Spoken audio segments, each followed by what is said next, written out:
Don't get me wrong. I think it's wonderful if you are the type of feminist that thinks that feminism is about equality and that it is very concerned with the rights of men as well as the rights of women and making sure that men aren't abused and that patriarchy is a thing that hurts men just as much as women, and we need to, eradicate this patriarchy thing and everybody will be happy. And I understand that you don't want to be connected to those mean, radical, terrible feminists that hate men or that say bad things about men. But what I think is more important to understand is, as I tried to explain to a friend of mine recently who said, those aren't real feminists. Feminism is about equality, and so am I, and, I'm about the kind of feminism that is fair and open-minded and loves men and is out for the best for everybody. What I wanted to try to explain to her, what I tried to explain to her and basically failed, she didn't quite get it, was that every mainstream,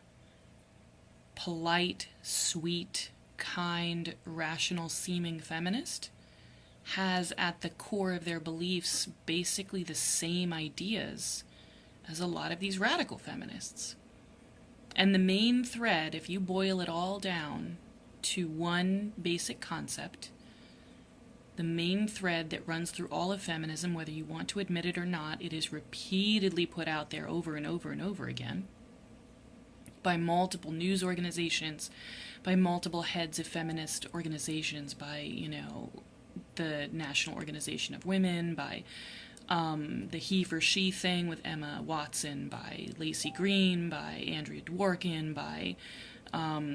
Jessica Valente, the feministing site, all of these things, all of these feminists have a main thread that run through their ideology, and that is basically men have all the power and they use it to oppress women, and women are oppressed and they don't have enough or any power, and that we need to equalize this by raising women up. And when you bring up that men have issues too, I hate men have issues too. Men have issues, period. Just like women have issues. When you bring that up, you're often countered with, it doesn't, we need to focus on women's issues. They have things that they need to deal with, sure, but they're not nearly as important as women's issues because women are oppressed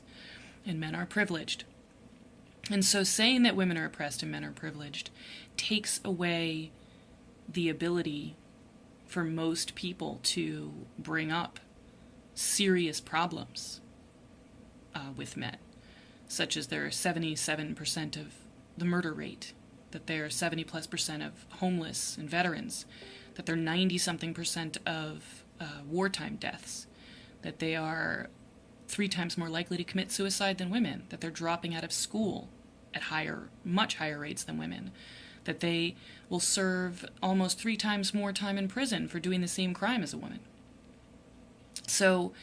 all of these issues get kind of swept under the carpet when you go back to that main thread, that main ideology of